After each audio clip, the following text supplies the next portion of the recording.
je suis en compagnie de quelqu'un qui m'a beaucoup, inspiré, dans sa démarche qui est en fait, c'est quelqu'un comme, vous et moi et qui a pris, sa vie en main et de manière, assez extraordinaire. Aujourd'hui, je suis avec Alexandre Lacharme. Bonjour Alexandre. Bonjour. Du coup, bah, je vais, on va te laisser te présenter. Ouais, super, merci. Écoute, merci pour ton introduction. Moi, je m'appelle Alexandre Lacharme, j'ai 36 ans, j'habite à Paris, et je suis entrepreneur, dans l'immobilier, même si je touche à plein, plein de choses. J'ai commencé à acheter une place de parking il y a 9 ans, en 2013. J'étais alors en alternance, j'avais pas beaucoup d'argent, je gérais très mal mon argent et je me suis dit: «Bah, tiens, pourquoi pas, acheter un petit parking?»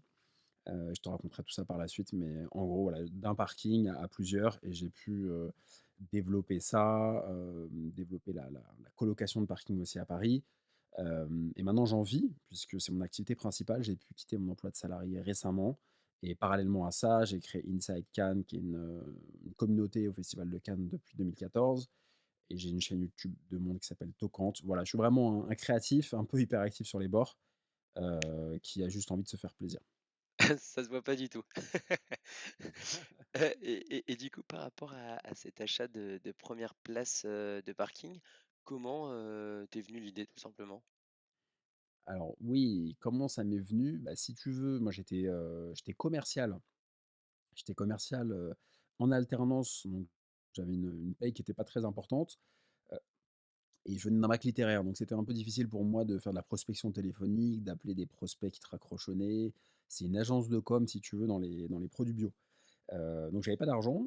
Je voulais vivre dans Paris, dans le 17e, même si c'était pas grand, bah, le loyer était quand même assez élevé et puis j'adorais me balader dans les grands magasins et acheter des vêtements, chers, tu vois? Faire les soldes et cetera. Donc je gérais très mal mon argent et je me suis dit: «Il faut que je trouve des solutions pour pas être commercial toute ma vie», tu vois? Pour moi, j'avais pas trop de perspectives et j'avais entendu parler, sur internet de quelqu'un qui avait acheté un parking pour le louer, mais tu vois? De manière un peu lointaine et je me suis dit: «Mais pourquoi pas?» Et je suis allé, sur Le Bon Coin, Se Loger, toutes les applications à la pause entre, des séances de phoning comme on dit et j'ai découvert une annonce, de parking à 4 000 €, dans le 18e et du coup je suis allé visiter, la place. Donc pourquoi je suis venu au parking? Parce que c'était facile, moi je connaissais rien à l'immobilier, ça m'intéressait pas du tout et tu pouvais pour moins de 10 000 €, acquérir un 1er bien immobilier et moi c'était 4 000 €, tu vois? C'était à peu près tout ce que j'avais. Donc je l'ai fait parce que, c'était facile et ça me semblait à ma portée. Un appartement, j'aurais jamais pu. Oui, c'est le côté, accessible. Enfin, tu t'es dit qu'il fallait faire quelque chose, pour ta vie par rapport à ce train de vie auquel tu aspirais, mais dont tu avais Oui, pas la capacité clairement, tout à fait. et un appartement entre le la barrière à l'entrée du prix, plus, peut-être, la gestion si on songe à du locatif, voilà, le parking, c'était le meilleur compromis. Exactement. Le parking, c'était beaucoup plus simple. C'était plus accessible, il fallait pas savoir faire des travaux. Donc moi, je trouvais ça beaucoup plus simple. Un appartement, il fallait pouvoir faire un crédit. Moi, je pouvais pas parce que c'était un contrat d'alternance, sur, 2 ans, je crois. Donc la banque pouvait me prêter maximum sur 2 ans et tu peux pas emprunter sur 2 ans pour un appartement. Un appartement, c'est en général 20 ans, 25 ans ou 15 ans au moins. Donc je me suis dit: «C'est une chose simple à faire, à ma portée, donc allons-y». Donc du coup, pour, cette place, tu avais emprunté au niveau de la banque? Écoute, non, j'avais acheté comptant, 4 000 €, donc c'était une petite somme pour un parking, une très petite somme pour un investissement immobilier et j'avais 4 500 ou 5 000 €. Donc j'ai fait tapis, vraiment all-in, je me suis dit: «On arrête les bêtises, on achète un bien immobilier qui me rapportait un loyer». Moi, ce que je voulais, c'était avoir un loyer. C'était de voir un plus sur mon compte au lieu de voir tout le temps des moins. Donc c'était cette démarche que je voulais faire et j'ai réussi à le faire puisque j'ai acheté 4 000 €. Bon, tu rajoutes les frais de notaire, c'était 2 000 et quelques, hem et tu avais 45 € pardon de loyer, de revenus. Donc lorsque j'ai commencé à avoir mes premiers 45 € qui tombaient avec la moto, c'est un parking pour une moto, hein, qui tombait, moi je me suis dit: «C'est magique» et j'ai voulu enchaîner. Magnifique. Et là, la leçon aussi dans ce que tu décris, c'est que, bon, malgré ta mauvaise gestion dont tu parlais, Tu avais quand même un peu d'argent de côté, ce qui t'a permis quelque part de saisir aussi l'opportunité qui se présentait. Oui, toujours. Effectivement, c'est ce que je conseille aux gens, c'est d'avoir toujours un matelas de sécurité. Déjà, vous dormirez mieux la nuit. En cas de problème, on peut toujours avoir un souci. Il faut toujours avoir, quelques milliers d'euros, sur le côté. Pas besoin d'avoir 10 000 euros, mais, quelques milliers d'euros, ça suffit et ça permet de saisir les opportunités, comme tu le dis. Donc j'avais quand même eu la présence d'esprit de me dire: «Bah tiens, crame pas tout ton argent au cas où il y a quelque chose» et dès que j'ai vu cette opportunité-là, j'ai foncé. Et quand tu as touché ton 1 loyer, là, ça a dû, débloquer quelque chose, psychologiquement, je suppose? Se dire, C'est «C'est exactement possible, ça. enfin, je peux gagner de l'argent, moi-même en me débrouillant» entre guillemets, quasiment. Mais exactement, en fait, c'est tous mes potes se foutaient de ma gueule, me disaient: «Mais attends, 45 € par mois, tu te fais chier et cetera pour 45 € par mois». Mais, aujourd'hui, ils demandent des conseils, ils ont commandé le livre d'ailleurs. Donc tu vois, c'est un peu drôle 9 ans après. Mais ça a fait un en moi. Effectivement, je me suis dit: «C'est magique, c'est incroyable, c'est des revenus passifs». Tu achètes un bien immobilier, tu le mets en location et tous les mois, tu as un locataire qui est une personne physique qui te fait un virement. Donc tu reçois sur ton application, quand tu bois ton café le matin, un virement qui tombe. Et en fait, c'est pas la somme qui est importante, c'est juste la mécanique et de se dire: «C'est possible». Donc que ce soit 45 ou 500 € ou plus, dans ma tête, ça a fait tilt et je me suis dit: «Mais c'est incroyable, si j'enchaîne et que je continue, je vais pouvoir faire autre chose que de faire de la prospection téléphonique». Oui, là, on est un peu dans la logique, les petits ruisseaux font les grandes rivières, quoi. C'est en additionnant, Complètement. 45 plus Moi, c'est ce que je 45. préconise. C'est ce que je préconise à 200. C'est de commencer petit, quoi qu'on fasse. Il faut toujours commencer, petit. C'est comme dans tous les sports. Je pratique aussi le jiu-jitsu brésilien. Il y a les systèmes des ceintures. Au début, tu es ceinture blanche, bah, voilà, tu apprends, tu es ceinture bleue, violet, marron, noir. Donc j'ai commencé l'investissement dans les parkings en même temps que le sport et que le jiu-jitsu brésilien et je pense que ça m'a aidé. Si tu veux, le côté hiérarchique, en fait, du sport, des sports de combat avec les ceintures, les grades, m'a aidé à patienter. Moi, j'étais quelqu'un de très impatient, de très bouillonnant et ça m'a aidé vraiment à apprendre et à patienter step by step. Donc oui, le conseil que je donnerais, c'est de commencer petit, effectivement. Oui, surtout que si tu as une mauvaise expérience, mauvaise première expérience, il y a quelque chose de traumatique et au-delà de l'impact, financier, hein, potentiellement, même psychologiquement, ça peut vouloir, dégoûter de là, en l'occurrence, de l'immobilier, quoi. Ouais, il y a 2 choses importantes à commencer petit. C'est effectivement, il y a premier élément, il faut que l'enjeu, soit petit. C'est-à-dire qu'il faut que ce soit une somme que tu es prêt à perdre. Bon 4 000 €, ça m'aurait fait très mal à l'époque, mais c'était pas 40 000. Tu vois? Ça allait pas me mettre en difficulté avec des crédits. Donc il faut une petite somme où si tu la perds, c'est pas dramatique et deuxième élément, il faut quelque chose de facile pour que ce soit un succès. Comme ça, tu as un succès avec quelque chose de simple, vraiment que tu maîtrises et ensuite tu enchaînes sur du plus compliqué. Ceux qui se lancent dans l'immobilier, qui achètent directement des immeubles, heu, je sais même pas, comment ils font quoi, avec des toitures, c'est pas possible. On peut pas, je sais pas, si tu veux faire de la voiture de course, tu commences par le karting, en fait. Tu fais du karting, puis après tu changes de catégorie. C'est pareil pour l'immobilier, donc le pied à l'étrier le plus simple, à part la cave, pour moi, c'est le parking. Ouais, c'est qu'il faut être ambitieux, mais en même temps, humble, pas sous-estimer la phase d'apprentissage, enfin et qui sera éternelle, mais au début, elle est d'autant plus à considérer. Exactement. Il faut toujours avoir de la patience et commencer petit. C'est comme dans le sport, tu sais, parfois, tu fais un sport et tu as des gens qui arrivent plein d'ambition, «Oh là là, je vais faire de la compétition» et cetera. Puis au bout de 2 mois, tu les vois plus. Oui, oui, on les connaît celles-là, Heu, ouais, ils sont démotivés et cetera. Bah, c'est un peu pareil. C'est-à-dire, avec une petite chose et puis tu enchaînes, tu enchaînes, tu enchaînes et tu montes en puissance. C'est comme dans une entreprise en tant que salarié, c'est comme, dans les podcasts, c'est comme dans tout. Alors, tu as pas mal fait le parallèle entre sport de combat et là, en l'occurrence, investissement immobilier. Hem, Ça peut être impressionnant, des univers qu'on ne connaît pas. Je pense à une salle de sport, un dojo d'arts martiaux ou l'investissement immobilier. Comment on se lance et on se décide à sortir de sa zone de confort, tu sais, ce petit coup de pied qui te fait passer, sur le tatami ou dans l'investissement? Ah, c'est une bonne question. Après ça, je répondrais, c'est chacun en soi qui doit, développer, bah, savoir vraiment ce qu'on veut dans la vie. Tu vois, il y a pas de recette magique, c'est simplement de se dire: «Bah, je viens de» tel environnement, j'ai envie d'aller vers tel je viens d'un point A, je vais aller vers un point B. Ça, c'est ce qu'ils appellent le why dans le développement personnel, c'est de savoir pourquoi tu as envie de le faire, heu et après de pas trop tergiverser, de pas trop réfléchir. Beaucoup de gens se lancent jamais parce qu'ils se posent trop de questions. J'en parle ça dans mon livre, tu vois? J'appelle ça le syndrome du perfectionniste. C'est la personne qui va se dire: «Attends, mais oh là là, tu te rends compte, il faut que j'ai le parking parfait, le locataire parfait, il faut que ce soit l'arrondissement parfait». Mais non, en fait, il faut simplement faire un premier pas. Donc premier élément, ça va être de trouver la raison pour laquelle tu veux le faire. Peut-être que c'est, tu as une revanche sociale, peut-être que, tu vois, moi, par exemple, j'ai grandi sans mon père. Bon, il est mort, j'avais 9 ans, enfant unique, donc c'était compliqué avec ma mère, tu vois? On a un peu sombré, socialement, symboliquement, financièrement et du coup, moi, j'ai toujours eu envie ma mère, j'ai jamais vu propriétaire, donc moi, je me suis dit: «Moi, je veux pas le même destin» et je me suis dit: «Il faut que tu sois propriétaire, il faut que tu progresses step by step». Donc moi, c'était très, très ancré chez moi ça et du coup, ça a pas été compliqué de se lancer. À partir du moment où j'ai trouvé le bon pied à l'étrier, j'y suis allé parce que la motivation, elle était très, très forte chez moi. Donc il faut savoir pourquoi vous avez envie de le faire, quel est votre pourquoi et ensuite, avoir la motivation de se lancer et la persévérance. Ça, c'est très, très important. Mais c'est pas si compliqué qu'on le pense, hein. Franchement, il faut juste le faire, c'est comme quand tu es au-dessus du plongeoir, là, tu as peur, mais quand tu as sauté, c'est bon. Ouais et au-delà de pouvoir, constituer une excuse, d'être perfectionniste et d'attendre que toutes les planètes, soient alignées, c'est qu'il faut aussi se rappeler qu'il y a plein de succès entrepreneuriaux, qui se sont construits, au fur et à mesure, où il y a eu des réajustements dans les stratégies.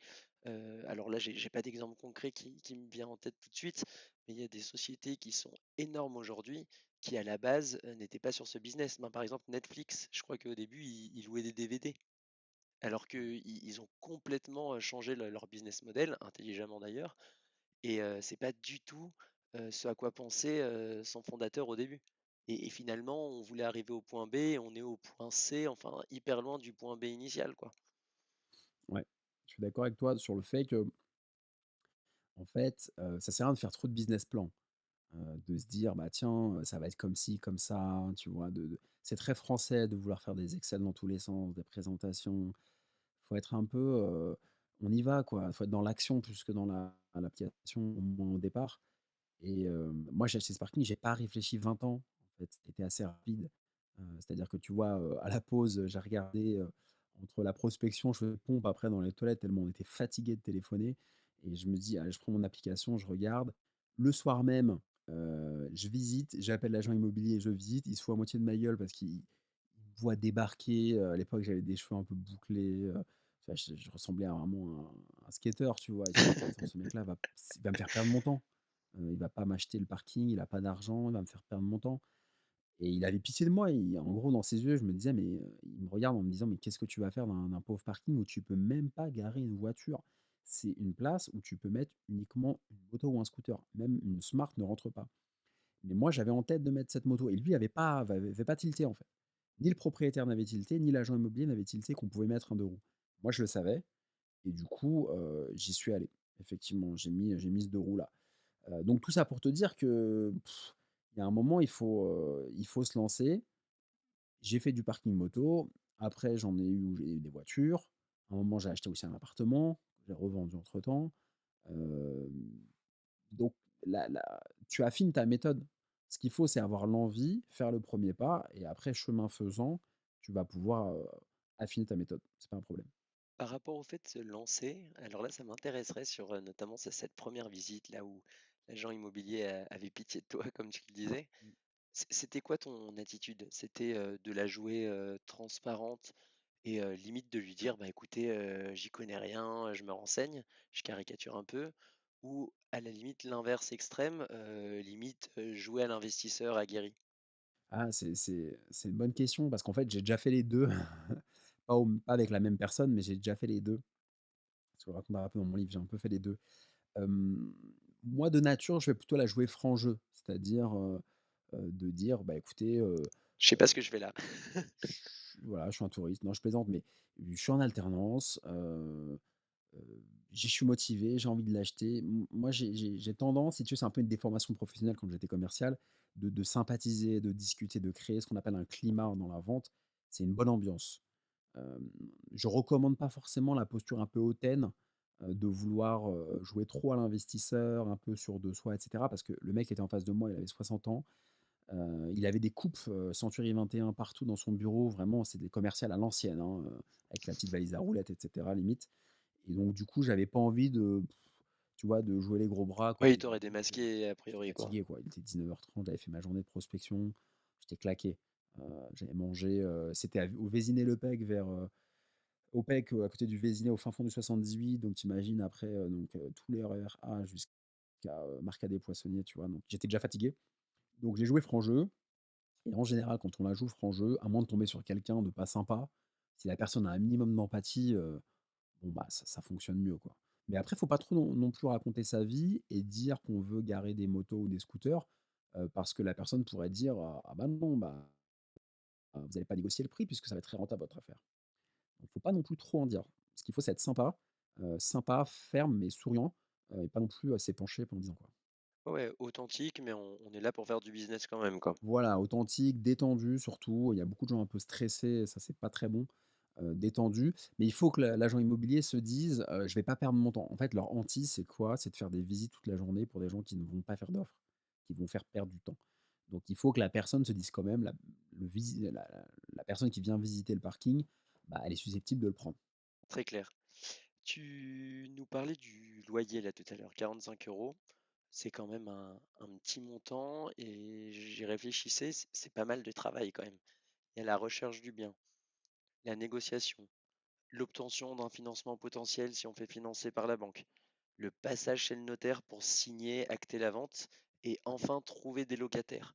Donc, comment ne pas se décourager lorsqu'on a un objectif aussi long terme qui est de faire une rivière avec ces petits ruisseaux dont on parlait? Bah, en fait, c'est vrai que ça paraît l'immobilier quand on l'a jamais pratiqué, ça paraît hyper austère, hyper rébarbatif, hyper chiant et c'est clair, je reconnais ça. Moi-même, c'était la vision que j'en avais. Mais en réalité, c'est juste une succession d'étapes. C'est pas plus difficile que d'arriver à la ceinture noire du jiu-jitsu brésilien, tu vois? Je veux dire, c'est une succession d'étapes. Mmh, C'est-à-dire qu'effectivement, tu vas regarder une annonce. OK, bon, ça te prend pas beaucoup de temps. Tu visites. Bon, si tu aimes bien le relationnel, c'est pas une tannée, c'est pas une grosse contrainte. Tu visites, tu fais une offre. Une offre, c'est quoi? C'est un mail, soit dans le corps du mail ou bien, dans un fichier, tu vois, PDF. Donc ça va, jusque-là, on n'a pas trop bossé. Soit tu payes comptant si tu as l'argent, sinon tu fais un crédit. Bon, c'est un mail et un rendez-vous avec ta banque. Le notaire, c'est un rendez-vous simplement, hein, tu peux avoir un compromis et la signature ou juste la signature si on se passe du compromis. Donc c'est un rendez-vous, c'est pas très compliqué. En fait, c'est impressionnant, tu vois, d'en parler, mais dans la réalité, c'est que des rendez-vous et après, une fois que tu as mis l'annonce, ça te prend une demi heure, bah, tu as un locataire que tu trouves facilement et c'est un loyer qui tombe tout le temps. C'est-à-dire que pour, effectivement quelques étapes, bah, tu as, quelqu'un potentiellement qui peut rester 1, 2, 3, 4, 5 ans. Moi, mon locataire, il est resté 5 ans. Donc pendant 5 ans, il me donnait quand même, 45 € par mois, ça fait, à peu près 500 € par an, heu, pendant 5 ans. Donc si tu veux, j'avais aucune interaction avec lui, il perdait pas la télécommande, enfin pas le bip, donc c'est quand même de l'argent facile, hormis effectivement les quelques étapes avant. Donc c'est pas si compliqué que ça. Tu vois, par exemple, si tu prends un appartement, entre 2 locataires, souvent, il faut refaire les peintures. Le chauffe-eau, il peut tomber en panne. Tu as, les fenêtres à changer quelques années. Hem, la loi, qui encadre les appartements s'appelle la loi Allure. C'est hyper contraignant. Si la personne ne paye pas l'hiver, tu peux pas la mettre dehors et cetera. Un parking, c'est le code civil, c'est beaucoup plus souple. Donc en réalité, le parking, si tu veux, c'est un peu l'investissement immobilier pour les feignants. Il y a zéro gestion. Franchement, il y a zéro gestion, il y a zéro gestion. En plus, moi, c'est même pas des box, c'est des places ouvertes, donc j'ai même pas, la porte à changer, tu sais, ou la serrure, il y a rien.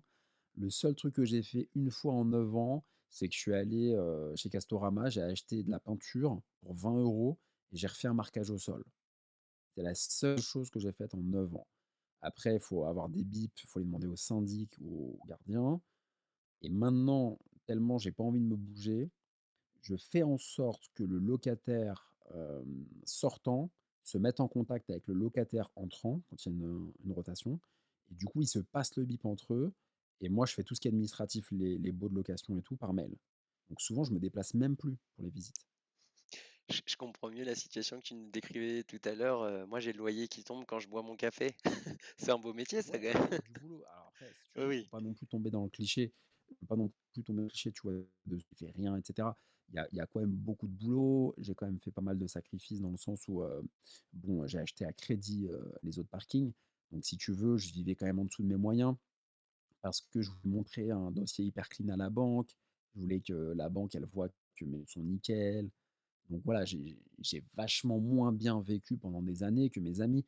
Je vivais dans des plus petites surfaces, je partais moins en vacances. Donc je me suis quand même restreint pendant plusieurs années. Donc ça n'a pas été non plus, enfin c'est pas automatique. Tu peux pas avoir, plusieurs dizaines de locataires automatiquement sans rien faire, c'est pas possible. Ah, alors ce que tu abordes, m'intéresse pas mal. Quand on a des objectifs individuels, quels qu'ils soient, il peut être bon, d'être un peu dans sa bulle, ce que tu as eu l'air, de faire. C'est Mais complètement. justement, on sacrifie, là en l'occurrence, un peu sa vie sociale, ou on va dire non à un dîner parce qu'on veut économiser de l'argent pour obtenir un crédit, dans 2 mois. Comment, tu as géré ça et tu as réussi à conserver tes amis en fin de compte? C'est très pragmatique comme question, mais je pense qu'elle se pose. C'est une excellente question. Effectivement, j'ai été dans ma bulle longtemps. Tout le monde me l'a toujours dit, vraiment, c'est pas être auto-centré, c'est juste que j'avais besoin de ça et j'avais des objectifs élevés et je voulais les atteindre. Focus, ouais.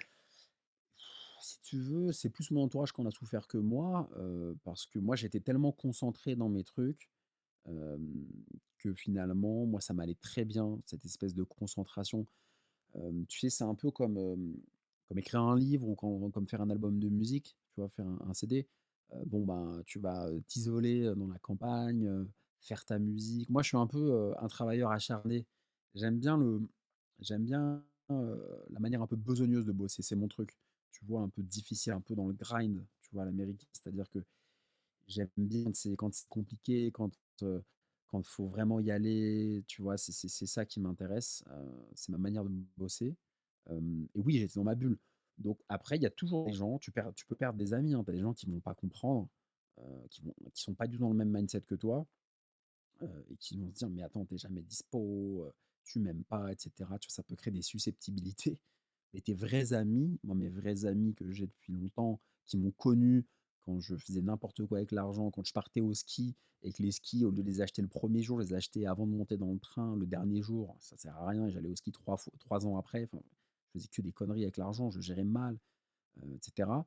Bah, si tu veux, eux, ils étaient fiers de moi, en fait. Il faut pas être trop dans l'extrême non plus. C'est-à-dire que le piège, c'est d'être trop radical dans son autarcie, dans son isolement et ça, c'est pas bon. Mais après, il y a pas de fumée sans feu ou d'omelette sans casser des œufs, comme on dit. Si tu veux un objectif au-dessus de la moyenne, il faut faire des sacrifices au-dessus de la moyenne. Après, il y a pas c'est un curseur que tu dois mettre entre ta vie sociale, le niveau de tes objectifs. Il faut arriver à jauger, ce que tu peux supporter, quoi. Très clair. Pour que les gens se rendent compte, là, combien de parkings et en combien de temps, tu t'en détiens là? Là, une cinquantaine, heu et en 9 ans. C'est-à-dire une cinquantaine et après, Waouh! voilà, où tu as plusieurs places, tu plus ça fait plus que 50 locataires et en 9 ans. Donc aujourd'hui, j'en vis complètement et j'ai quitté mon job. D'ailleurs, j'étais salarié pendant bah, si tu veux, ma première boîte où j'étais en alternance, je suis resté 3 ans. Après, j'ai enchaîné, j'ai eu après les CDI et cetera et là, j'ai tellement développé le truc que j'ai arrêté de travailler. J'ai dit à mon employeur, ça lui plaisait pas trop, en fait, que j'ai d'autres activités. Pourtant, je performais bien en tant que commercial. Mais tu sais, en France, c'est assez mal vu tu vois, d'avoir d'autres activités. Donc il me disait: «Mais tu sais, si tu as le temps de faire autre chose, c'est que tu es pas à 100 et nous, on veut Oui, des où gens à tu pourrais 200». faire plus pour nous, quoi. Exactement, alors que je faisais déjà des super résultats et du coup, j'ai dit: «Stop», j'ai dit: «Stop» et on a arrêté récemment. Donc aujourd'hui, j'en vis complètement et je fais ce que je veux de ma vie, et j'en ai écrit un bouquin, tu vois, pour anticiper ça. J'en ai écrit un bouquin, qui sort demain, où je raconte cette aventure, en fait, d'immobilier de parking. Bah, je crée des podcasts, je me fais plaisir, tu vois? Je profite. Je deviens contemplatif maintenant. Je ne l'étais pas du tout. Avant, j'étais hyper bosseur, hyper speed dans ma tu vois? Vraiment, hyper concentré tout le temps dans mes trucs et maintenant, bah, je vais prendre un plaisir inouï après l'entraînement du midi, à me mettre en terrasse. Tu vois, à Paris, je le fais en ce moment, me mettre en terrasse et à il y a un rayon de soleil d'une demi heure, bah, je prends un petit truc dehors, tu vois? Je redécouvre des trucs à 36 ans que j'avais occultés, dans ma quête. Magnifique, félicitations. Et du coup, ce que tu nous disais là, donc tu as quitté ton emploi salarié récemment, c'est-à-dire que pendant tout ce temps, ces 9 ans d'investissement acharné, on pourrait dire, tu continues à travailler en parallèle du coup. Donc comment tu as fait avec en plus la réticence de un peu ton employeur, qui connaissait, on va dire, ta double vie? Mais complètement, c'est-à-dire que moi, l'investissement immobilier, les parkings, ça a toujours été un side business. Ça a commencé en 2013 et ça a été un side business vraiment. Et c'est-à-dire que plus ça grossissait, bah, plus je me mettais à en parler dans des podcasts, plus, hem, j'en mettais un peu sur les réseaux et cetera parce que ça démange, tu vois? Tu as envie de raconter ton histoire et cetera et plus, bah, potentiellement les employeurs, pouvaient découvrir ça et quand ça a commencé vraiment à grossir, qu'il y a eu la signature chez l'éditeur, chez Erol là pour écrire le livre et que ça a enchaîné, bon, bah, ça me prenait vraiment de temps. Je continuais à bien performer mais j'avais plus de vie. J'avais plus de vie parce que j'avais la journée, ma vie de commercial avec toute la pression que ça induit, la pression du chiffre et cetera. J'avais le bouquin et j'avais les parkings, bon, il y a pas beaucoup de gestion comme je t'ai expliqué, mais ça prend de la bande passante mentale quand même. Donc si tu veux, je me suis dit, «Il faut que tu fasses des choix et il faut couper un peu, ce qui dépasse, quoi». Donc, c'est pas mon tu vois, bosser en tant que salarié, en tant que commercial pour une boîte qui n'est pas la mienne, dans laquelle j'ai pas d'action, où tout le monde est remplaçable, à un moment, c'est pas mon goal dans la vie. Ouais, tu as décidé de travailler pour toi, quoi. Quelle organisation, tu as Enfin, est-ce que tu as des conseils pour des gens qui ont des objectifs comme ça en parallèle de leur vie professionnelle, vie familiale? Comment tu faisais pour t'organiser et où est-ce que tu allais aussi chercher, l'énergie? Parce qu'il faut avoir, cette fraîcheur mentale. Alors, on en parlait tout à l'heure pour, ceux qui s'entraînent, 3 semaines et après qui veulent faire de la compète, on les revoit plus. Faut cette fraîcheur mentale pour se lancer et après continuer. Donc quelle organisation et comment tu allais chercher cette énergie? Alors effectivement, il faut avoir les idées claires. Moi, je pense qu'il m'a beaucoup accompagné, ça a été le sport. Moi, j'ai toujours été très sportif, mais le sport, ça m'a énormément, accompagné, détendu, vidé et puis le côté aussi, potes aussi que tu peux avoir, tu vois, dans le sport en général, hein. Moi, ça a été, bah, le jiu-jitsu brésilien, hem, principalement, mais le s beaucoup aidé de 1, s'entourer de gens positifs qui te tirent vers le haut, ça c'est important. Après ça va avec, hein, quand tu fais du sport, surtout les sports un peu de combat, tu vois? La dimension, état d'esprit est importante, donc ça te drive vers une direction positive. Donc le sport, bien s'entourer, bien manger aussi, lire des livres, inspirants, écouter des choses inspirantes. Voilà, pas regarder trop la télé-réalité ou des choses comme ça, même si j'ai rien vraiment fondamentalement contre, mais en fait, il faut que tu mettes toute ta vie, au service de ton ambition, de manière souple, hein, faut pas être trop radical parce que sinon tu vas t'essouffler, ça va durer 3 ans. Mais disons qu'il faut, optimiser, tu vois, updater en fait, optimiser tous les points de ta vie. Donc moi, ça a été, bah, le sport, beaucoup, beaucoup. Tu vois, quand j'avais la tête, farcie avec le boulot et puis les parkings, boum, j'allais faire mon sport, je mettais mon kimono, je coupais le téléphone et je le rallumais pas en sortant, quoi. J'étais vraiment dans mon truc et après détendu et le lendemain, je me faisais défoncer par mes potes. Ils me disaient: «Mais tu réponds pas 3 jours après» et cetera. Donc forcément après, en même temps, je leur disais, «Je suis dispo quand j'ai envie d'être dispo, quoi», tu vois? Il faut que je sois, c'est moi qui décide quand est-ce que je suis disponible, donc ça peut être mal compris. Mais en tout cas, voilà, le conseil pour revenir à ta question que je dirais, c'est de trouver un exutoire, pour pouvoir garder les idées claires. Donc ça peut être le sport, ça peut être faire la cuisine, ça peut être peindre, ça peut être un art, chanter, écrire, peu importe. Mais il faut avoir plusieurs choses dans la vie. Mmh. Et tu parlais, là, de l'entourage, de s'entourer de gens, positifs. Hem, Tu as eu à alors le mot est peut-être, un peu, brutal, hein, mais, eu à faire le tri dans ton entourage parce que surtout à mesure que tu réussissais, c'est un phénomène que certains et certaines, d'entre nous, doivent observer dans leur vie. À mesure qu'on concrétise des projets, voilà, il y a les fameux perfectionnistes, qui ne se lance, jamais, qui commente beaucoup, qui critique beaucoup et c'est vrai qu'il y a, une forme de jalousie parfois, ou parfois ça peut simplement être pour protéger un ami, quelqu'un de sa famille, mais on va essayer de le décourager et comment tu as géré tout ça, en fait? Est-ce que tu as fait un peu des tris, voilà? Moi, je pense que le tri se fait naturellement. C'est-à-dire que quand tu es dans ta bulle, comme tu disais très justement, quand tu es dans ta bulle, tu es dans ta quête, tu es dans ta voilà, ton action, ton chemin, bah, tu fais plus gaffe aux gens négatifs, tu les fréquentes plus et après il y a des on s'éloigne, tu vois, de ces gens-là, il y a plus d'atomes crochus. Donc forcément, parfois, ça peut créer des disputes, ça peut créer des pas des confrontations, mais des explications et puis faut passer à autre chose. Mais en douceur, faut pas, être dans le jugement en disant: «Bah, toi, t'es nul, tu fais rien, moi j'avance» et inversement.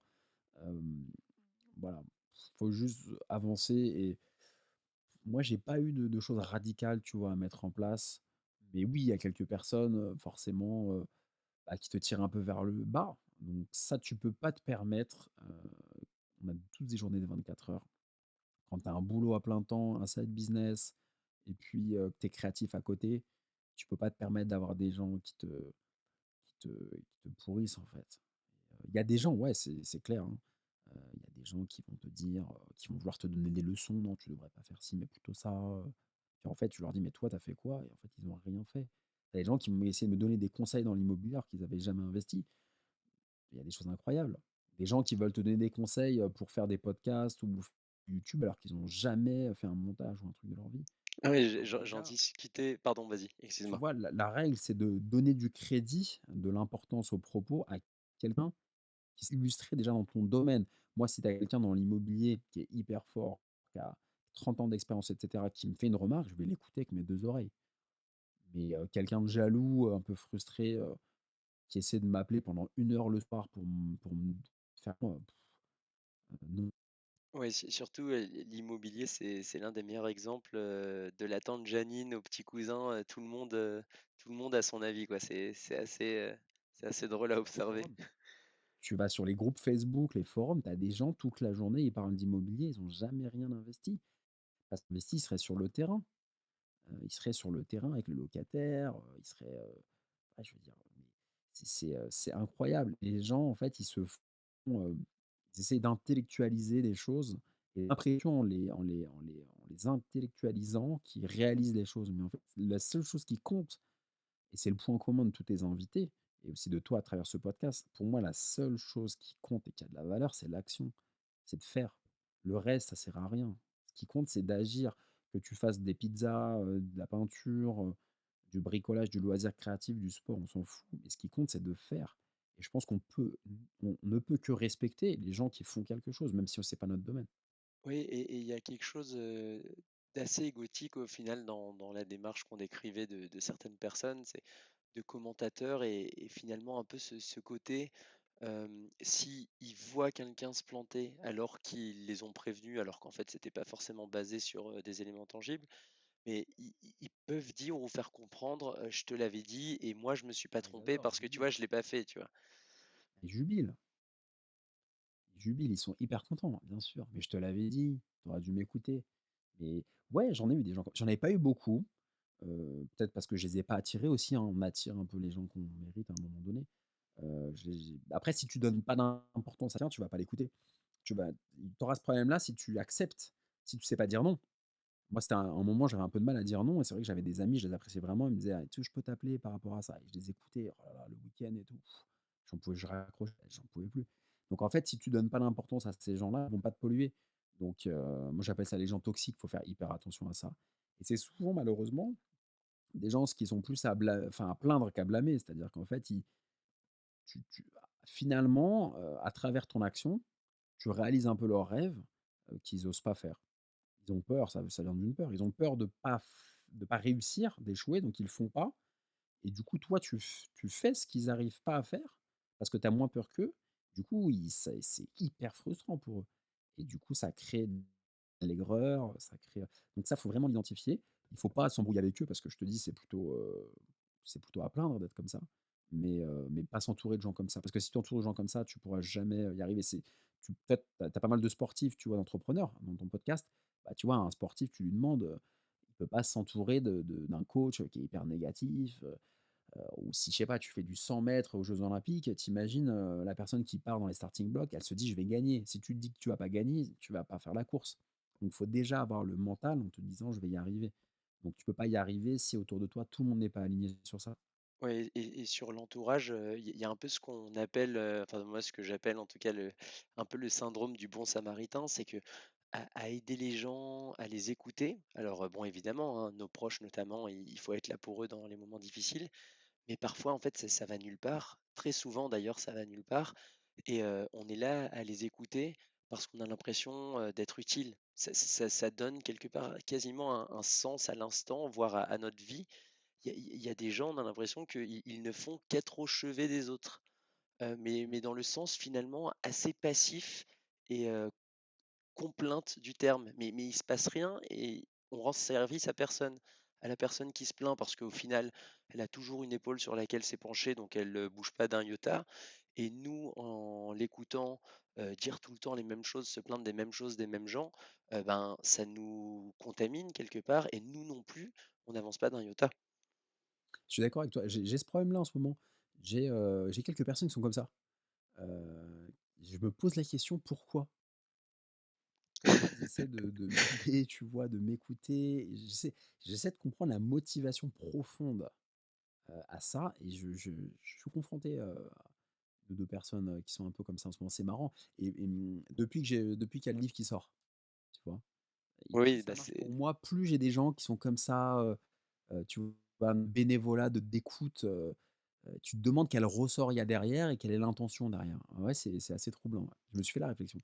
ouais et surtout, alors je sais pas, hein, ça se trouve ils étaient déjà là ou elles étaient déjà là, mais quand tu avais peut-être besoin de plus de soutien psychologique, ben, quand tu investissais, dur, ou même avant quand voilà tu «salivais» entre guillemets, devant les vitrines et un niveau de vie auquel tu voulais accéder, je suis pas sûr qu'ils étaient autant à l'écoute. Non, il y avait personne. Ah oui, ouais, ouais et là Il y il avait y a moins non. personne, il y avait les vieux amis de l'internat, de la pension à l'époque. Il y avait personne. Il y avait personne et en fait, à chaque fois que tu fais un truc, qui fonctionne à peu près, qui ça bouge et cetera, bah, tu as une nouvelle personne: «Tiens, comment tu vas? Tiens, en fait» bon après c'est humain, je pense, c'est même pas réfléchi quoi, mais Oui et même, je pense que ça va, un peu de pair et ce qu'il faut se dire aussi et là ça peut ne pas être intéressé, c'est que vu qu'on voit que les choses bougent, dans la vie de quelqu'un, bah, forcément ça nous rappelle, enfin on se souvient de la personne justement et on prend des nouvelles aussi, hein. Ça peut être tout simplement, aussi simple que ça aussi. ouais, ouais, je suis d'accord. Moi, je suis toujours bienveillant, c'est-à-dire que, heu, j'ai pas de rancœur par rapport à tout ça, moi, si tu veux, je regarde pas ce que font les autres. Je suis dans ma bulle, moins qu'avant, mais je suis dans mon chemin et je me réjouis du bonheur des autres, tu vois? Si quelqu'un réussit, dans mon entourage un truc et je serais sincèrement content. Ah mais Franchement, faut des faut merci, je arrêter suis de regarder à droite, à gauche, en fait. Les gens sont trop à regarder le voisin, scruter. En fait, faut juste agir, trouver votre passion, trouver votre truc et arrêtez de vous poser des questions et faites-le à fond et ça va marcher, tout simplement. C'est une question de temps. ouais, en plus, ce qui est drôle, c'est que, là, par exemple, en parlant de toi, voilà, 9 ans, une cinquantaine de parkings. Les gens qui te découvrent aujourd'hui dans mon podcast, ils vont se dire, oh, à la limite, tu as précisé les 9 ans, mais si tu avais juste dit 50 parkings, les gens ils se disent: «Ouah, 36 ans, il y a forcément un loup». Soit c'est un héritier, soit, il est dans la mafia ou je sais pas quoi. Alors qu'en fait, heu, il y a du travail et moi quand je vois quelqu'un qui réussit comme toi dans ce domaine, je me dis: un, je suis en admiration, waouh et 2, bah, comment il a fait? Je veux comprendre quoi et il y a d'autres personnes, c'est plus, il y a forcément un loup, il le mérite pas, enfin c'est pas normal, il y a quelque chose qui cloche quoi. Ouais, après, tu toujours des gens qui le méritent pas aussi, hein. Je veux dire, tu as toujours des gens qui ont les parents derrière, je jette pas la pierre, hein, je suis pas jaloux d'eux, hein, mais c'est pas mon histoire. Mais tu as des gens qui et ces gens-là sont pas bien d'ailleurs. Parce que quand tu moi je connais des gens qui ont hérité d'énormément d'argent et cetera, ils sont pas bien, hein. Ils ont beaucoup plus d'argent que moi, mais ils ont pas la valeur des choses. Donc moi, je trouve que ce qui est intéressant, c'est, ce qui est motivant, c'est d'avoir l'histoire de quelqu'un, qui a commencé sans trop de ressources, auxquelles tu peux t'y fier, qui a réussi à force de travail. Donc moi, effectivement, j'ai commencé, tu vois, j'étais en alternance, je sais pas combien je gagnais, peut-être 800-900 € par mois, rien de côté, pas de frère, pas de sœur, juste ma mère qui était à Cannes, tu vois, à des 900 kilomètres de moi, j'étais tout seul, aucune perspective, donc si tu veux, c'était vraiment from scratch à fond, mais comme plein de gens, je suis pas du tout une exception. Mais, c'est après tu as des gens qui ont cuit, mais les gens qui ont eu tout cuit, ils en parlent pas trop, hein, bizarrement, hein. Tu remarqueras, hein, les gens qui ont eu tout cuit, ils vont pas trop raconter leur histoire, ils vont plutôt la jouer, profil bas et ils vont être un peu mal à l'aise, illégitimes par rapport à ça, donc tu les entendras pas trop. Ouais, ouais, complètement, ça me fait penser aux compétitions en jiu-jitsu brésilien où parfois il y a des catégories, un tournoi du coup où il va y avoir, 2 ou 3 personnes. Donc finalement, c'est normal d'atterrir sur le podium et généralement, si on vient les féliciter, dans leur fort intérieur, ils savent que c'est pas une médaille, légitime. Mais, ce que je voulais dire surtout sur les gens, qui ne le méritent pas forcément au sens, du travail accompli derrière, même eux, en fin de compte, ils ne nous enlèvent rien. Et c'est là où en fait c'est pas constructif, d'avoir en fait cette haine quasiment après les gens qui réussissent, qu'ils soient légitimes ou non. C'est que en fin de compte, à la fin, ça ne changera rien à notre destin. Et c'est là où on perd de l'influx en termes d'énergie et on perd du temps à broyer du noir, tout seul, comme un vieux papy ou une vieille mamie aigrie, quoi. J'aime beaucoup ce que tu dis, c'est très vrai. J'aime beaucoup parce que ça prend une énergie folle d'être focus sur son voisin et la haine, tu vois? La jalousie, la haine, toutes ces émotions, ces sentiments négatifs vident énormément et en fait, on a qu'une vie déjà dedans, l'énergie, on en a, pas énormément dans la journée, donc il faut se concentrer sur soi, hein, sur soi, ça ne veut pas dire être auto-centré, ne pas regarder les autres, mais se concentrer sur ses projets et mettre toute son énergie à sa propre réussite. Pour après, pourquoi pas, aider sa famille, les siens et cetera. Tu vois? Moi, par exemple, moi, j'avais rien quand j'étais petit, de par mon histoire, familiale, un peu malheureuse et du coup, si j'ai fait tout ça, l'épargne et cetera, c'est pour lorsque j'aurai des enfants, leur léguer quelque chose. Donc tu vois, le but, on pourrait se dire: «Ouais, mais le mec, il veut juste faire ça pour la thune et cetera, pour se payer des belles montres, partir en vacances et tout», mais pas du tout. C'est simplement pour laisser quelque chose et donc tu vois, on peut croire qu'on a une volonté un peu égoïste et en réalité, c'est pour assurer la pérennité d'une famille. Donc moi, c'est mon cas, par exemple, et je suis pas le seul. Donc oui, effectivement, il faut pas regarder, le voisin, pas l'envier. La France, malheureusement, on est un des seuls pays où on raille les belles voitures. C'est incroyable. Je veux dire, c'est pas pour être cliché, mais il y a beaucoup de gens, effectivement, qui vont pas se réjouir du bonheur des autres. Un des meilleurs exemples, c'est en entreprise. J'ai fréquenté le milieu de l'entreprise pendant 12 ans. Ouais, c'est ça, 12 ans à peu près. À 12 ans, en entreprise, c'est compliqué, hein. Quand tu as une jolie montre, faut cacher ton bras, faut, faut pas trop, c'est connu, tu vois? Tous ceux qui arrivaient avec leur belle bagnole perso sur le parking d'entreprise, bah, c'est mal vu, ça discute. Heu, c'est c'est très spécial comme mentalité. C'est pour ça, faut pas tomber dans ces travers-là et simplement être focus, sur son ambition, sur ses projets et pas lâcher et être dans sa bulle. Moi, c'est ce que je recommande tout le temps et c'est ce qui a marché pour moi, en tout cas. Et pour terminer sur ce sujet, même les objectifs, alors on peut, être d'accord ou pas, enfin en tout cas les cautionner ou non, mais là aussi, ils sont propres à chacun et même quelqu'un, par exemple, qui fait ça uniquement pour l'argent et pour, le matériel. Pourquoi pas? Voilà, exactement. Et Voilà, il est-ce y a pas est-ce de qu'il nous jugement de fait du valeur. mal en fin de compte? Si s'il régale, 30 personnes en boîte de nuit, on peut juger ça superficiel, mais est-ce qu'il fait du mal? Même pas. En fait, Exactement. il distribue une forme de bonheur à des gens autour. Bon, il y a tout le jeu, social derrière, OK, mais une fois de plus, c'est pas mal intentionné. Enfin, c'est pas pour acheter des armes de destruction massive, quoi. Ouais, non, mais je suis d'accord avec toi. En fait, faut pas avoir de jugement de valeur. C'est-à-dire qu'il faut pas dire c'est bien, c'est pas bien, c'est truc. Même en les enfants gâtés, peu importe, enfin, j'ai même pas de jugement de valeur. Simplement, faites vos allez-y. Heu, Si on veut faire de l'argent, si on veut bosser, tu vois, dans l'immobilier, faire ce que tu veux pour faire de l'argent, mais pourquoi pas? Je veux dire, moi, le seul truc que je respecte vraiment, c'est l'action. C'est l'action, c'est l'action, c'est de faire, d'arriver à un résultat, même si on se plante au bout du compte.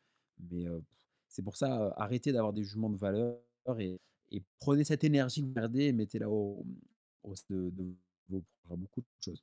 Complètement. Et là, en parlant de se planter justement, en termes de stratégie, pour revenir un peu au parking, est-ce que a posteriori, tu jugerais pas que c'était peut-être pas un peu risqué, de tout baser ou en tout cas majoritairement, sur les parkings, sur une seule stratégie, un seul, business? Hem, Si tu veux, j'ai fait le truc, ça a marché. Moi, là où j'ai innové par rapport au parking lambda, c'est que j'ai divisé les places et j'ai mis des 2 roues. Donc si tu veux une place de parking que tu louerais 100 € à une voiture, moi je la divisais en 4. Je faisais un marquage au sol et je mettais 4 motos à 50, donc ça me faisait 200 €. Donc si tu veux, j'ai développé, j'ai scalé à mort et je faisais pas mal de cash flow. La différence entre le crédit, tu vois, de 100 € et les rentrées de 300. Donc je faisais 200 € de bénéfices et j'ai enchaîné, enchaîné, enchaîné pour avoir un salaire de cadre à la fin. Donc si tu veux, ma solution, elle marchait. À un moment, j'ai essayé d'acheter un appart, heu, j'ai eu que des galères avec les locataires. Il y a La une gestion est bestiole revenue dans la vie il y a une d'Alexandre bestiole, Lacharme. le mec il me disait: «Il y a une bestiole qui court», j'entends une soufflerie au moins un, je devenais fou, fou. J'étais en famille le dimanche, il m'appelait, les SMS, monsieur Lacharme et tout. J'étais pas à l'aise du tout. À un moment, je l'ai revendu. J'avais tout refait dedans, j'ai revendu. J'ai essayé un peu les cryptos, OK. Oui, après je conseillerais à quelqu'un de diversifier, mais faut pas tomber non plus dans le trop diversifié à se perdre. Je pense que c'est bien d'avoir un domaine et de bien le maîtriser. Moi, c'est comme à l'école, tu vois? Heu, Moi, je préférais être bon dans une matière. J'ai fait un bac littéraire, tu vois? J'aimais beaucoup, la philo et puis écrire, tu vois? Le français, tout ça. Bah, je préférais être à fond dedans que, moyen partout. Donc en maths, j'étais vraiment nul. Moi, je me suis rattrapé, maintenant je sais compter avec les parkings. J'ai appris sur le tas, au moins ça m'a intéressé, j'ai trouvé un une preuve matérielle, de m'y intéresser. Mais, moi je recommande de trouver son truc et d'y aller à fond et après effectivement de se sécuriser en allant chercher à droite à gauche. Mais de mettre, tu vois, un tout petit investissement dans la crypto, dans les NFT, dans l'immobilier, dans je ne sais quoi, finalement tu vas pas vraiment te développer fort. Donc je conseillerais plutôt de trouver son là où on est à l'aise. Moi, ça a été l'IMO, tu vois? Comme quoi, pourtant c'était mal parti, hein. Ça a été l'IMO, hem et après de se sécuriser, avec un peu de cash que tu mets à la banque, dans des assurances vie, peut-être un peu de crypto et cetera. Mais l'avantage de l'IMO, c'est que c'est tangible, tu vois? C'est plus palpable. Les cryptos, tu peux tout perdre, virtuellement, tu vois? Là, on voit le bitcoin qui est redescendu, il va sûrement remonter. Tu vois, c'est un peu moins palpable. Qui avait jamais été propriétaire et dans la famille, tu vois, j'avais un peu souffert de ça quoi, d'être un peu, dans la précarité du locataire. Heu, J'étais hyper fier de moi et hyper, c'était un vrai combat pour moi d'être propriétaire même d'un pauvre parking qui pue et qui est en sous-sol, quoi. Pour moi, c'était fort. Donc je me suis même pas posé la question. Ouais, là où je te rejoins, c'est que, c'est vrai qu'à trop diversifier et comme tu disais, être moyen partout, on dilue la performance. Et Ouais. il me semble que c'est Nicolas Hodge justement que j'avais invité, dans un podcast, qui disait, alors je ne sais pas si c'est de lui, mais plutôt que d'essayer de corriger ses faiblesses, heu, il faut renforcer ses points forts. Ouais. Et c'est quelque chose, même en entreprise par exemple ou en famille, on a souvent tendance à, plus se focaliser sur les éléments, un peu à la traîne. Alors, je suis pas du tout en train de dire que, il faut les délaisser. Justement, il faut que le groupe fasse corps autour et les ramène au bon niveau, mais il faut se concentrer sur les meilleurs, sur ce qu'on a de meilleur, parce que c'est comme ça qu'on tire la performance. Et quand il s'agit d'un collectif, c'est là où justement, si on les encadre bien, évidemment, les plus faibles, les points faibles de l'organisation vont hausser leur niveau de jeu pour se mettre au niveau des autres. Alors que à trop regarder ceux qui sont à la traîne, eh ben, on dévalorise les performants et on dévalorise ses forces et on perd en niveau global, tant au niveau collectif qu'individuel. Je suis entièrement d'accord avec toi. C'est comme une équipe, tu vois, de basket ou de foot. Il faut qu'il y en ait qui soient forts en attaque, plus en défense. C'est un collectif et je pense que le problème vient beaucoup de l'école. C'est qu'à l'école, si tu veux, tu peux être très fort dans certaines matières. Quand tu es à 7, 8 ou 5 sur 20 dans une autre, on va toujours mettre le doigt là-dessus. «Ah mais ça, c'est pas bon, c'est pas bon, c'est pas bon». Donc c'est vraiment ancré, depuis l'enfance chez nous et je pense effectivement que c'est une grosse perte de temps que de vouloir être bon partout ou moyen partout. Parce que tu peux pas tout rattraper. Je veux dire, il y en a qui sont, meilleurs dans une chose ou une autre. Tu as l'immobilier, ça va pas du tout être leur truc, tu vois? Je vais même pas chercher à les convaincre. Tu vois, le bouquin que j'écris, par exemple, je veux pas que tout le monde m'écrive sur Instagram en me disant: «Super, j'ai acheté 20 000 parkings» et cetera. Je veux que tout le monde me dise: «Ton bouquin m'a motivé, je me suis lancé». En fait, pour moi, ce qui est important, c'est ça et c'est pas de mimer les choses, de singer les choses, de faire la même chose, de tout le monde être bon dans un truc, tout le monde être non, prenez vos particularités. On est tous le fruit, d'une éducation, d'un milieu social, d'une destinée aussi, tu vois? D'avoir, 5 frères et sœurs, d'être orphelin d'un père, d'une mère, des 2. On est tous le fruit de quelque chose, donc il faut capitaliser là-dessus, heu et simplement appuyer sur les forces et oser, révéler, ses vrais talents, quoi. Tu vois? Si tu as un vrai talent dans la musique, dans l'écriture, que tu as envie de faire du rap et que tu oses pas le faire parce que tu viens de milieu, je sais pas, bourgeois ou c'est pas bien vu ou quoi, bah, il faut quand même le faire, tu vois? Et je pense que c'est hyper important d'aller chercher, ce qu'on aime au fond de soi, de combattre un peu ses peurs et de se lancer. Et puis les points faibles, c'est pas très grave, je veux dire, si tu brilles par tes points forts, les points faibles, on les verra pas, hein. Et tout à fait et sans parler non plus d'ultra spécialisation, je pose la question: qui est fort partout? Et la réponse, c'est ces personnes. C'est que, je pense que Kylian Mbappé, prend Elon Musk, au foot, mais s'il faut gérer une entreprise, c'est peut-être un peu différent. Donc il y a Zidane, il est pas pas bon au basket, tu vois? Je sais pas, tu vois? Enfin, non, je pense pas qu'il soit aussi bon qu'au foot, ouais. tu vois? Donc en fait, c'est sain d'être très bon dans un domaine et moins dans l'autre. Et c'est surtout un gain de temps parce que la vie elle est pas éternelle Mmh. et vraiment quel temps perdu de vouloir gommer ses défauts. Alors effectivement, si on a des gros défauts, c'est bien de travailler dessus. Mais je veux dire, c'est comme dans le sport. Je veux dire, moi, je fais tout le temps des parallèles au sport parce que le sport, ça m'anime vraiment. C'est comme dans le sport. Moi, dans mon sport, tu vois, dans le jiu-jitsu brésilien, je vais être bon sur certaines finalisations et moins bon dans d'autres, tu vois? Dans la garde fermée, pour ceux qui connaissent, bah, j'aime pas. Je préfère, ouvrir la garde papillon et cetera. Donc je vais plutôt travailler à l'entraînement tous les jours mes points forts, mes finalisations, plutôt que de vouloir m'entêter à faire un truc qui n'est pas fait pour moi et qui ne m'intéresse pas. Dans la vie, c'est pareil. Oui et surtout, on va pas se mentir, mais le succès, donc s'accomplir dans quelque chose, quelle que soit l'activité, la spécialisation, les meilleurs, connaissent le succès, y arrivent, gagnent bien leur vie. Je connais pas, une profession où quand on dit de quelqu'un: «C'est le meilleur dans son domaine», où il est, dévalorisé, pas reconnu. Alors C'est forcément, vrai ce que si on tu dis. compare un footballeur, avec, je sais pas, un métier peut-être un peu plus classique, les montants, la médiatisation sera pas la même, mais proportionnellement à ses pairs, il sera largement devant quoi qu'il arrive. Ouais, c'est vrai ce que tu dis. C'est vrai que quand on se concentre pour être le meilleur dans son domaine, on finit par y arriver. On finit forcément par y arriver. Donc, ah, si vous êtes bon dans la comptabilité et que vous aimez ça, mais foncez et devenez le meilleur en comptabilité et vous monterez votre cabinet ou bien vous serez, salarié dans une entreprise et vous serez le meilleur. Si tu es le meilleur dans les cocktails, bah, peut-être que tu vas bosser dans un super palace ou je sais pas, ou dans tu vois? Donc c'est vrai que je suis d'accord, c'est intelligent, c'est judicieux de vraiment chercher à être le meilleur dans son domaine et tôt ou tard ça va payer. Alors tu parlais de ta chaîne, Inside, Cannes tout à l'heure, donc je pourrais à la limite te laisser en parler, plus en détail, mais tu vas quand même, interviewer des gens, des gens, connus généralement ou en tout cas qui ont une certaine stature. La question que je voulais te poser, c'est comment s'ouvrir aux opportunités et aux autres?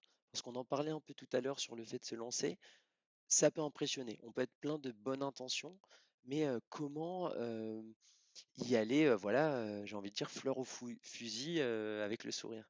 Écoute, après c'est une question de tempérament aussi. Moi, pour te parler d'Inside Cannes, c'est un projet, je faisais du théâtre avant, il y a longtemps, tu vois? J'ai fait bac littéraire théâtre avant de reprendre des études, faire une école de commerce et j'allais à Cannes depuis 2005 tous les ans. Au début, j'y allais même avec ma mère, tu vois? J'étais tellement timide, je me cachais derrière elle, j'allais parler à personne, c'était incroyable. Pour interviewer des gens, c'est Et du coup, à un moment, je suis parti avec des potes de Paris, en 2013 et on est entré dans toutes les soirées, les machins, les trucs. On s'est dit: «C'est incroyable». On poussait des portes. À un moment, on a poussé une porte au Carlton, on se retrouvait face à face avec Didier Deschamps. Il nous dit: «On venez dans une soirée, on se retrouve avec des joueurs de foot», enfin, des trucs invraisemblables et on s'est dit: «Mais c'est fou, il faut qu'on filme ça» et du coup, on a bossé pendant 1 an là-dessus et on est revenu avec une équipe de tournage et on voulait, faire des vidéos à Cannes. On savait pas faire de montage ni de cadrage et on a recruté en fait des réalisateurs. Ils sont venus avec nous, ils se sont pas entendus, c'était une catastrophe et du coup, j'ai croisé un copain, qui était un peu dans le milieu un peu journalistique et on a fait des interviews et cetera. Heu, je pense que pour répondre à ta question, hem, pour moi, c'est dans l'action, l'action libère la peur. Ça, c'est un concept important. On a tous peur, même moi aussi j'ai peur. Tu vois? L'immobilier, je suis à l'aise. Demain, tu me dis, la crypto, mets 1 ou 2 000 € dans le taux, je vais pas dormir, tu vois? Je dis: «Ouah là, attention, je vais perdre, je connais pas le truc, machin. Faut que j'aille sur Twitter, écouter tous les podcasts, comprendre». Donc en fait, tout le monde, c'est humain. Quand on maîtrise pas un domaine, on a peur. On a peur, on n'avance pas, c'est l'entropie, c'est la paralysie. Donc, je pense que la seule manière d'oser, comme tu dis, la fleur au fusil et d'y aller, c'est simplement de se lancer. Tu vois, toi, tu as lancé un podcast, par exemple. Peut-être qu'au début, tu avais vraiment envie de lancer le podcast, mais tu t'es dit, waouh, j'ai peur. Est-ce que les gens vont aimer? Est-ce que mon entourage va pas trop mal juger? Est-ce que, tu vois? Et t'y vas, et boum. Et puis, tu as des invités, t'y vas. Et c'est pareil pour tout. Donc, ça a été pareil pour moi pour l'immobilier, ça a été pareil avec Inside Can, ça a été pareil aussi avec Jiu-Jitsu. J'ai une chaîne de Jiu-Jitsu brésilien sur YouTube. Ça a été pareil, j'ai Tocante pour les montres. Et tu vois, j'ai des idées tout le temps et quand j'ai une bonne idée, je me lance et je réfléchis pas trop et au début, j'ai peur, hein. Au début, franchement, je regarde les commentaires, je me dis: «Bon, est-ce que ça va plaire?» J'ai passé, 3 heures, à tourner, j'ai passé, 2 jours de montage et cetera. Mais pour moi, vraiment, la clé d'oser, heu, c'est simplement de déconnecter un tout petit peu son cerveau et d'arrêter de réfléchir. Alors pour certains, c'est dur, hein, et d'y aller. Donc en fait, c'est vraiment le mouvement, tu vois? C'est vraiment un mouvement, une action. Heu, c'est comme quand tu veux parler à quelqu'un, imagine tu croises quelqu'un de connu, que dire? Hem, bah, à un moment, faut y aller. Tu vois, j'étais à Cannes, là, par exemple, au festival de Cannes et je suis à Fitness Park, c'est véridique. Je suis à Fitness Park, à côté de moi, je vois Conor McGregor qui passe à Fitness Park pendant le festival de Cannes. C'est pas possible. Muscu à Fitness Park dans une salle à 30 € par mois et bah, je suis allé lui parler, tu vois? Et bah, en fait, on a discuté 2 secondes, mais tu réfléchis pas, faut être hop, ça doit être spontané et si tu arrives à faire ça, bah, après c'est plus compliqué, quoi. Mais si vous restez à réfléchir ou pour les femmes, un joli mec ou peu importe, parfois on est dans le métro, on voit quelqu'un qui nous plaît, on n'ose pas et les portes se referment, on se dit: «Merde!» C'est arrivé à tout le monde ça. Donc il faut y aller, quoi. et ça me fait penser ce que tu dis à un invité que j'ai reçu dans le podcast, dont le surnom est Louis Saillant. C'est un ancien commando marine et ce qu'il me disait et ça fait complètement écho à ce que tu dis, c'est qu'on ne regrette jamais de se présenter à une épreuve. Donc derrière le mot épreuve, on peut mettre plein de choses évidemment, mais c'est vrai que beaucoup d'épreuves et 99% d'entre elles qu'on peut connaître dans la vie de tous les jours, derrière on se dit bon bah j'ai réussi ou j'ai pas réussi, mais c'était pas si terrible. Tout va bien en fait. Et, voire j'ai même appris et bien souvent on a appris. Et c'est c'est sur ce passé, cette expérience des défis, sur laquelle il faut se baser, plutôt que de projeter nos peurs, en permanence. En tout cas, c'est mon opinion par rapport à ça. Ouais, non, mais je suis d'accord et pas avoir de regrets. Tu vois, moi, j'ai quitté mon job de salarié parce que je me suis dit: «Si je reste salarié, je vais avoir des regrets.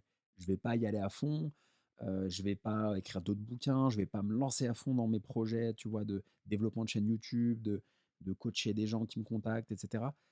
Donc il y a aussi le fait de pas vouloir avoir de regrets et quand tu veux t'adresser à quelqu'un, qui passe, à qui tu veux parler, bah, il faut y aller sinon tu vas avoir un regret. Quand tu veux, quitter quelqu'un parce que la personne n'est pas positive pour toi, bah, tu vas avoir un regret si tu le fais pas. Donc je pense effectivement que, moi, j'en reviens toujours à la même chose, tu vois? La vie, c'est éphémère, c'est court et on entend toujours autour de nous, des gens mourir, partir, avoir des maladies, des crises cardiaques, des trucs, tu vois? On est tous confrontés à ça de près ou de loin. Donc il y a un moment, si tu peux faire moi, ce que je dis toujours, c'est: «Si tu peux faire un truc maintenant, ça se trouve, tu pourras pas le faire demain». Parfois, les choses se présentent une seule fois et tu as des gens qui ont la manie de toujours procrastiner, de repousser, de dire: «Non, non, mais t'inquiète pas, on se voit pas aujourd'hui, on se voit la semaine prochaine». Mais non, ça se trouve la semaine prochaine, je serai pas là, je serai pas dispo, je serai sous un train, sous un bus, à l'hosto, enfin je sais pas. Ce que tu peux faire maintenant, fais-le maintenant. Si tu Il y a pas de meilleur moment pour se lancer. Si tu veux lancer un podcast ou acheter un parking ou bien faire ce que tu veux, comme sport, par exemple, tu as beaucoup de sportifs sur ta chaîne, bah, c'est maintenant. C'est pas en septembre, c'est pas les bonnes résolutions du 1er janvier, c'est pas l'été, c'est maintenant. Donc pour moi, c'est important d'avoir cette urgence d'action et cette urgence de commencer. Pour moi, c'est hyper important. Et par rapport à ça, alors, c'est un truc, un peu horrible, mais que j'avais vu sur internet. C'est une sorte de tableau avec, qui part du postulat qu'on vit, 85 ans, quelque chose comme ça, et qui aligne les jours en bâtonnets. Waouh! Et bon, c'est hyper angoissant, c'est sûr, Ah ouais. mais si on coche chacun des bâtonnets, on voit en fait sur l'image qu'il y en a pas tant que ça, quoi. Même 85 ans, et que c'est assez court. Donc Ah, ça pour fait mener peur ses ça. projets, profiter de la vie, je pense que ça peut être un bon moyen, alors c'est certes un peu radical, mais très concret, de créer ce sentiment, d'urgence, de pas perdre de temps, quoi, pour ce qui compte vraiment pour soi. C'est un peu angoissant ce truc, mais moi écoute, pour te dire un truc très concret, les gens autour de moi qui procrastinent et qui se lancent pas, ils ont tous un point commun, c'est qu'ils sont jamais pressés. Ils ont toujours le temps, ils sont jamais dans l'urgence, c'est toujours demain, l'année prochaine. Enfin, j'ai des amis qui me disent: «Ah c'est bien les parkings, je veux me lancer» et je lui dis: «Mais alors c'est cette année, c'est quand?» «Ah mais je suis pas pressé» et en fait, les gens qui réussissent pas, quand je dis réussir, c'est peu importe le domaine, hein, ils ont ce point commun et vous verrez, que ce que je dis est vrai, hein. Ils ont ce point commun de toujours il y a jamais de temporalité, il y a jamais de plan d'action, il y a jamais d'urgence et du coup, si tu as jamais d'urgence, bah, il se passe rien, en fait. Parce que le résultat, c'est le fruit d'un gros travail en amont. Avoir de l'argent, ça se fait pas du jour au lendemain, sauf si tu hérite d'un oncle d'Amérique. Et avoir de l'argent, c'est peut-être 9 ans auparavant avec un premier parking. Avoir des résultats sportifs, heu, c'est peut-être 10, 15 ans de pratique, quotidienne. Tu vois? Donc les gens voient trop la fin de l'histoire. Mais en fait, si tu veux arriver à ce résultat-là, il y a un gros, gros travail en amont. Donc commencer maintenant. C'est je veux dire, il faut toujours commencer tout de suite et après au fur et à mesure, on améliorera, bah, le logo si c'est une entreprise ou une chaîne YouTube, le montage si c'est des vidéos, les techniques si c'est un sport, mais pourquoi attendre? Je comprends pas. Le concept de vouloir repousser. Tu veux repousser à quand, en fait? Quand tu seras fatigué, tu auras plus la santé, plus l'envie, tu 5 enfants, des petits-enfants? Enfin, ça a pas de sens. Parce qu'en attendant, du coup, et en ne faisant rien, finalement, on revient à ce mal, c'est vrai, assez français, qui est de ne pas se tromper. Au moins, je me suis pas trompé, mais c'est vrai que c'est la porte grande ouverte aux portes justement qui se referment dans le métro sur l'opportunité, quoi. C'est pas culturel de se tromper en France. Je suis français, j'adore ce pays, il y a aucun problème. J'ai pas un discours pro-américain du tout, mais c'est culturellement, c'est triste à dire, mais c'est un peu, ça peut paraître des banalités de dire ça, mais c'est réel. Moi qui ai de la famille aux États-Unis, c'est réel. En France, tu plantes une entreprise, bah, on va un peu te flaguer. Heu, on va un peu voilà, c'est mal vu, tu vois? Il y a un côté, prenons pas de risques, soyons un peu timorés, soyons un peu frileux. Aux États-Unis, ils en ont rien à faire. Je veux dire, tu regardes tous ceux qui font que des conneries, des histoires pas possibles et on adore les comebacks là-bas. On adore les comebacks aux États-Unis et en France, il y a pas cette culture en fait de la prise de risque. Mais sans la prise de risque, il y aura pas de résultat. Comme je l'ai dit au début du podcast, si tu prends pas de risque, ça va pas casser des briques, hein, tes projets et ta vie. Tu es obligé de prendre des risques, d'y aller, de progresser et de sortir un peu de ta zone de confort, hein. Ça paraît très bateau de dire ça, mais c'est la réalité. Je veux dire, si tu fais rien, bah, il se passera rien. C'est aussi simple que ça. Ouais, l'équation est assez simple à C'est comprendre, hein. simple, hein. Faut même pas chercher à mettre des mots compliqués. C'est si tu fais rien, il se passera rien. C'est une équation imparable. Eh ben, écoute, j'allais te demander, une citation à partager à nos auditeurs. On peut dire que c'est de toi et je la trouve vraiment pas mal, à moins que tu en aies une autre. Ah non, écoute, moi ça me va. Si vous ne faites rien, il ne se passera rien. Voilà, c'est ce qu'il faut retenir de ce podcast. Je te laisse le mot de la fin sur, tes actualités, quoi de prévu pour la suite. Tu parlais de ton livre, mais il y a sûrement plein d'autres projets à nous partager. Ouais, merci. Déjà, je te remercie pour ce podcast. Tes questions étaient très intéressantes. C'est important de le souligner. Écoute, me concernant, demain, donc on enregistre ce podcast aujourd'hui, demain, ce sera le 16 juin, je sors mon premier livre qui s'appelle «Investir dans les parkings pour créer sa liberté financière». Donc en fait, c'est la méthode, que j'ai utilisée pour investir dans l'immobilier et c'est aussi mon récit. Heu, voilà, ça paraîtra chez Erol, donc un éditeur très sérieux. J'ai mis 1 an à l'écrire en side business, donc tu imagines, j'avais plus de vie là, ces dernières années, c'est pour ça que j'ai arrêté, j'en pouvais plus. Hem, donc c'est un bouquin que vous pourrez retrouver, bah, dans toutes les librairies, les Fnac, Amazon et cetera et qui vous motivera, à vous bouger, déjà de 1, c'est ma priorité, à investir si vous le voulez et puis il y aura mon histoire aussi en background. Donc il y a ça. Sinon, qu'est-ce que je peux te dire d'autre? Pour ceux qui veulent être un peu accompagnés, je fais un peu de conseils, autour du livre. Il y a les chaînes YouTube. Si vous aimez les montres, pas forcément les montres hors de prix, hein, toutes les montres, il y a Tocante. Jiu-Jitsu brésilien, c'est Jujit, Jujit. Cannes, c'est Inside Cannes. J'ai ma chaîne aussi à moi, Alexandre Lachambre. Et puis, je suis toujours ouvert à plein de projets. J'aimerais investir dans des startups aussi. Si vous avez des projets, qui sont naissants, avec besoin d'un peu de liquidité, au tout début du projet, ça m'intéresse, parce que fondamentalement, j'adore les entrepreneurs. Donc, voilà, je suis hyper curieux, toujours un peu hyperactif, à l'écoute de plein de choses et de mes ressentis. Donc, et voilà, et au plaisir de s'entraîner ensemble si vous faites du sport, heu, voilà, sur les tatamis, avec grand plaisir. Génial Alexandre, merci beaucoup pour ton passage, ça a été vraiment un plaisir d'échanger. Merci à toi, c'est réciproque. Et quant à vous les découvreurs, ciao ciao, on se revoit, très bientôt. Bye bye.